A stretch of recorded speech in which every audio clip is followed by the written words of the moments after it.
કોઈ કાન પકડે અને બધે જ ગોપીઓ કહે છે હે કૃષ્ણ હવે અમે તમને ક્યાંય નહીં જવા દઈએ.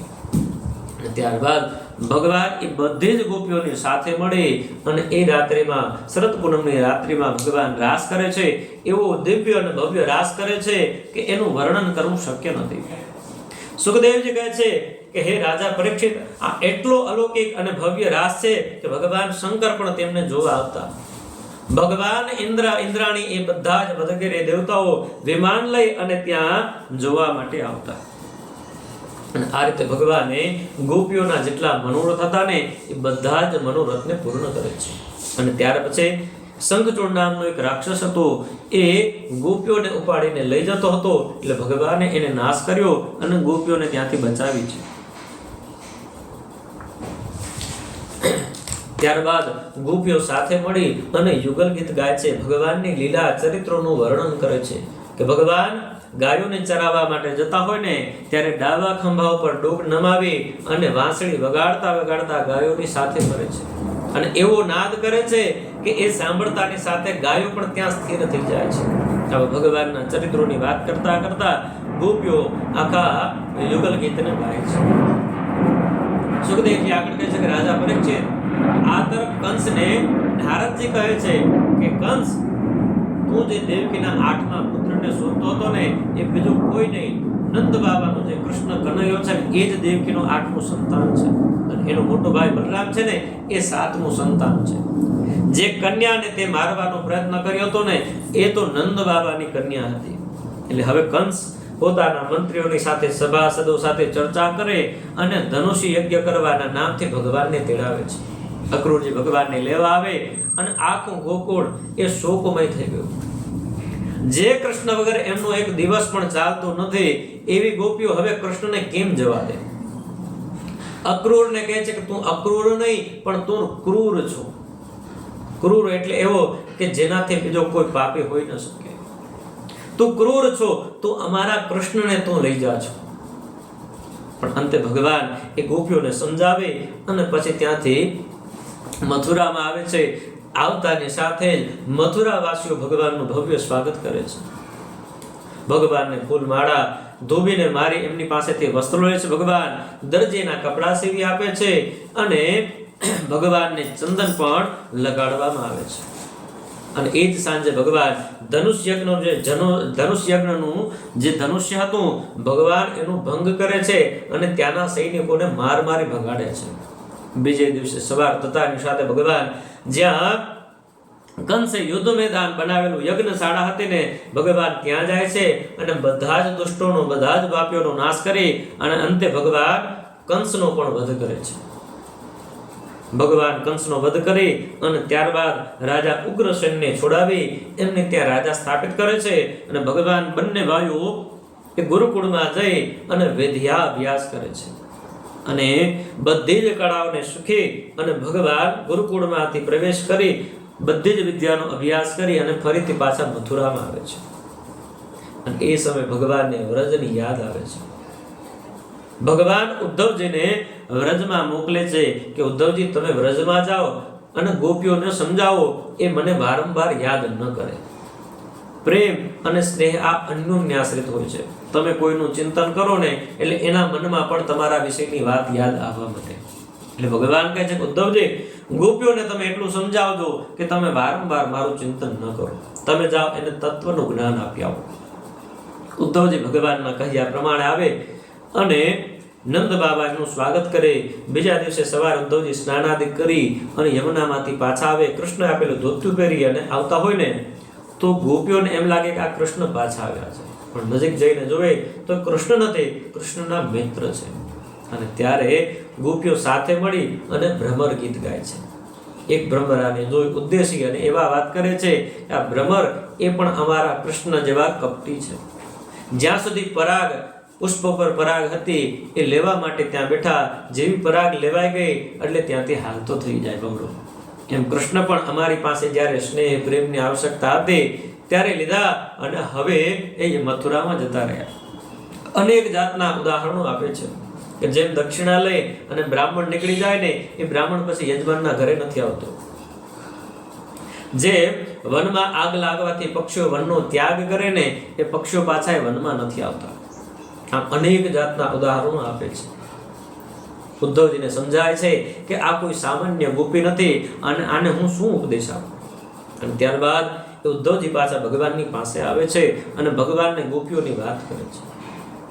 ત્યારબાદ જરાસંધ જે કંસના સસરા હતા એ મથુરા પર 17 વખત આક્રમણ કરે છે અને દરેક વખતે ભગવાન એમને હરાવે છે. પણ 18મી વખત એ કંસ કાલ્યવનને સાથે રાખે છે અને બ્રાહ્મણોની સેના લઈ અને યુદ્ધ કરવા માટે આવે ત્યારે ભગવાનને રણ છોડી અને દ્વારકા તરફ જવું પડે છે. આથી જ ભગવાનનું એક નામ રણછોડ પણ છે. ભગવાનને દ્વારકા વસાવી અને દ્વારકામાં બધાનું સ્થાપન કર્યું. સુખદેવજી કહે છે કે રાજા પરીક્ષિત ભગવાને રૂકમણીજી સાથે લગ્ન પણ કર્યા છે અને એ પણ સ્વયંવરે. એટલે પરીક્ષિત રાજા કહે છે કે સુખદેવજી મેં તો એમ સાંભળેલું કે ભગવાન કૃષ્ણએ રૂકમણી સાથે રાક્ષસેના વિદાનેના રાક્ષસ વિધિથી એટલે ભગવતીને ભગાડી અને લગ્ન કર્યા છે અને તમે એમ કહો છો કે સ્વયંવરે, તો આ કેવી રીતે શક્ય? અને ત્યારે સુખદેવજી કહે છે કે ભીષ્મક રાજાના કન્યા રૂકમિણી 5 ભાઈઓ છે અને આ રૂકમિણીને બાળપણથી જ ભગવાનના ચરિત્રો સાંભળ્યા ને એટલે મન એમાં એટલું પ્રવાહી ગયું કે હવે બીજાની સાથે લગ્ન કરે ને એ વાત જ શક્ય નથી. પણ રૂકમિણીના ભાઈ રૂકમીએ એના લગ્ન શિશુપાલ સાથે નક્કી કર્યા છે. એટલે રૂકમિણી એક બ્રાહ્મણને બોલાવી અને પોતાનો સંદેશો પત્ર એ ભગવાનની તરફ મોકલાવે છે. ભગવાનની પાસે બ્રાહ્મણ આવીને કહે છે કે અમે એક પત્ર લઈ આવ્યા છે જે તમારા માટે ગુપ્ત છે. અને ત્યારે ભગવાન કહે છે કે બ્રાહ્મણ દેવતા, મારા માટે જે કાંઈ ગુપ્ત છે ને એ મારા અને બ્રાહ્મણ માટે એક સમાન છે. એટલે બ્રાહ્મણની સામે મારે કાંઈ ગુપ્ત રહેવાનું હોતું નથી. તમે જે કાંઈ હોય ને એ મને કહો. ત્યારે બ્રાહ્મણ રૂકમિણીનો જે પત્ર છે ને એ સંભળાવે છે. શ્રુતવાન ગુણાન ભુવન સુંદર શૃણવતાંતે નિર્વેશ્ય કર્ણ વિવરે હરતોંગતાપમ રૂપમ દ્રશાદશમતા મખિલાર્થ લાભામ ત્વયચ્યુતા વિશત ચેતમ પત્રપમ મે. કે હે ભગવાન, આપના ગુણોને મેં જ્યારથી સાંભળ્યા ત્યારથી મારું આ મન મેં આપને અર્પણ કરી દીધું છે. આ ત્રિભુવનમાં આપનાથી સુંદર કોઈ નથી અને ત્રિભુવનપતિ જો મારા પતિ થતા હોય તો આનાથી વિશેષ શું? આમ આખા પૂર્ણ પત્રને ભગવાનને બ્રાહ્મણદેવ જ્યારે સંભળાવે ત્યારે ભગવાન પણ કહે છે કે હે બ્રાહ્મણ દેવતા, તથાહમપિ તચ્ચિત્તો નિદ્રાયામ ન નિષેલભી. કે મને પણ એના ગુણ સાંભળ્યા ને રૂકમિણીના એટલે મને પણ ત્યારથી નિદ્રા આવતી નથી.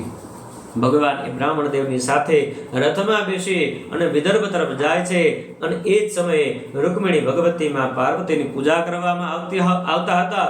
એટલે એ જ સમયે ભગવાન એને ત્યાંથી મંદિરમાં ઉતરતા રૂકમિણીને હાથ પકડે અને રથમાં બેસાડે અને દ્વારકા તરફ આવે છે.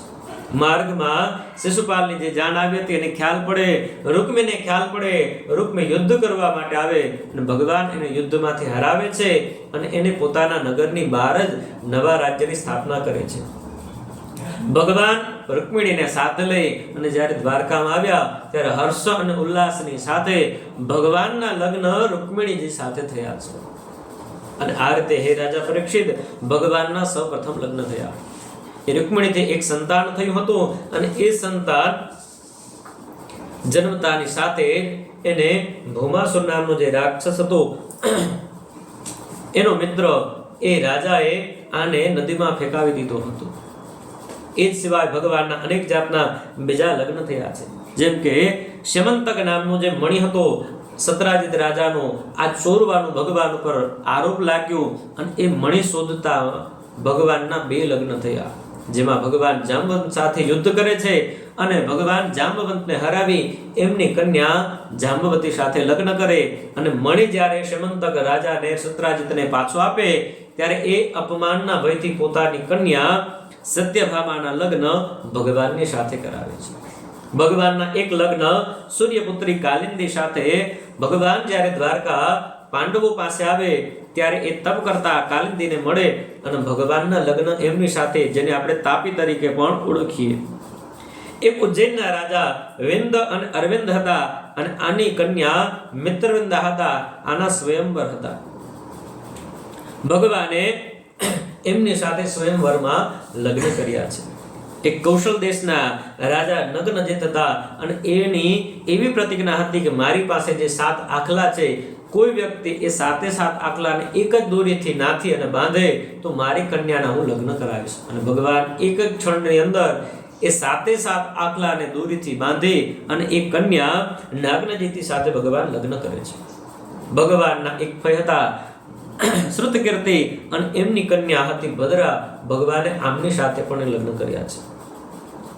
લક્ષ્મણા જેનો સ્વયંવર હતા, ભગવાન ત્યાંથી એનું હરણ કરે છે અને એમની સાથે ભગવાન વિવાહ કરે છે. જે ભૌમાસુર નામનો રાક્ષસ હતો, રાજા હતો, એ રાજાના બંધનની અંદર 16,100 કન્યા હતી. અને ભગવાન ત્યાંના જે રાજાના પત્ર આવે એ પત્રને ધ્યાનમાં લઈ ભગવાન એમની સાથે યુદ્ધ કરે અને એ રાજાનો નાશ કરે ભૌમાસુરનો. અને ભગવાન એના બંધનમાં 16,100 જે કન્યા હતી ને એક જ સાથે ભગવાન એ 16,100 કન્યા સાથે ભગવાન વિવાહ કરે છે. આવી રીતે ભગવાનના 16,108 પત્ની થયા છે. સુખદેવજી કહે છે, રાજા પરીક્ષિત, આવી રીતે ભગવાનના ચરિત્રો ખૂબ જ અલૌકિક છે. ભગવાનના ચરિત્રો એટલા દિવ્ય અને એટલા ભવ્ય છે કે 1000 વર્ષ સુધી પાઠ કરો ને તો પણ એ ચરિત્ર પૂર્ણ થતા નથી. દરેક મન્વંતરમાં, દરેક કલ્પમાં ભગવાન અનેક જાતના રૂપો ધારણ કરે છે. હવે તમે બીજું શું સાંભળવાની ઈચ્છા રાખો છો? રાજા પરીક્ષિત ભગવાનના ચરિત્રો વિશે વધારે પ્રશ્ન કરે અને સુખદેવજી રાજા પરીક્ષિતને અનેકાનેક ચરિત્રો સંભળાવે છે. બોલો શ્રી ભાગવત ભગવાનની જય, દ્વારિકાધીશની જય, બાલકૃષ્ણલાલની જય, ગિરિરાજ ધરણની જય, વલ્લભાધીશની જય, યમને મહારાણીજી કી જય.